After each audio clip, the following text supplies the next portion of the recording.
Hazır buradan söz düşmüşkən, siz birinci il qəbul ola bilmədiniz, ikinci il yenidən hazırlaşdınız. Bu təcrübəni yaşayan adamlarla nə tip bir təcrübə bölüşmək istəyirsiniz? Yəni çünki məsələn bizim kənddə mənim xatırladığım qədərilə mən də kənddə böyümüşəm, Masallıda, Masallının bir kəndində böyümüşəm. Bu biraz mənfi baxılırdı universitetə qəbul ola bilməmək. Qəbul olub pis ixtisasa qəbul olmaq, istəmədiyin ixtisasa qəbul olmaq daha böyük uğur idi, nəinki qəbul ola bilməmək. Amma hansı ki bir adam həkimliyə gedib qəbul ola bilmirsə və bunu deyək ki 600 bal toplayaraq bunu edibsə, qəbul ola bilməyibsə, bu yenə böyük bir uğurdur, nəticədir. Bu 150 bal toplayıb qəbul ola bilməməklə eyni şey deyil. Və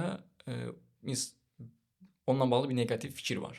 Siz də elə bir şey hiss elədinizsə, bunu necə aşdınız? Ümumiyyətlə bununla bağlı nə təcrübə bölüşmək istəyirsiniz? Həmin il anladım ki, mən yüksək balla imtina eləmişdim özüm, yenidən hazırlaşmaq seçmişdim. Bununla belə mən çox təzyiqlərə məruz qalırdım.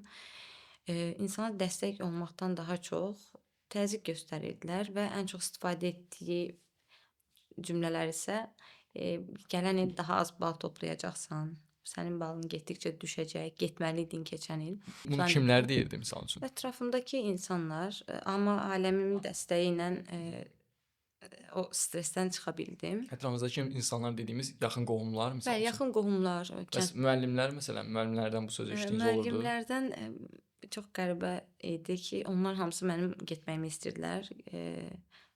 Bəzi bir neçə Yenidən müəllimim hazırlaşmaq yox, getməyinizi Hə. istəyir. Hansı ki maddi olaraq onlara yenidən hazırlaşmağınız sərf eləyir. sadəcə bəzi müəllimlərimiz məni dəstəklədi. Qalan əksəriyyət getməliydin, ixtisas oxumalıydın oldu.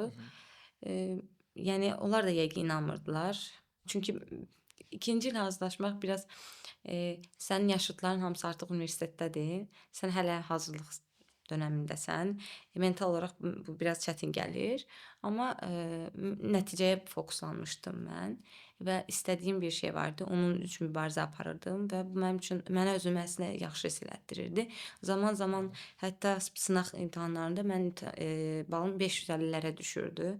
500-ləri topladığım vaxt qohumlarımızdan bəziləri gördün, sən keçən il getməliydin falan dedilər. Amma bu əksinə məni daha çox hirsləndirib, biraz daha çox çalışmağıma gətirib çıxardı. Abituriyentlərə isə məsləhətim odur ki, ilk öncə oturub fikirləşsinlər həqiqətən nə istədiklərini. Bu çox önəmlidir. Hansı ixtisası istədiklərini.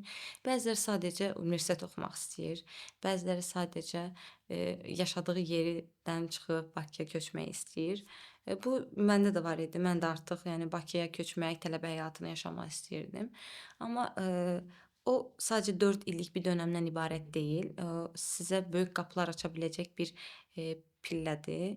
Bunu nəzərə alaraq yanaşsalar daha yaxşı olar özləri üçün. Çünki o universitet sadəcə müəyyən bilikləri ötürmək üçün olan bir məkan deyil. Eyni zamanda müxtəlif insanlarla tanışmağı, müxtəlif sosiallaşmaq üçün mühitdir. Bəli.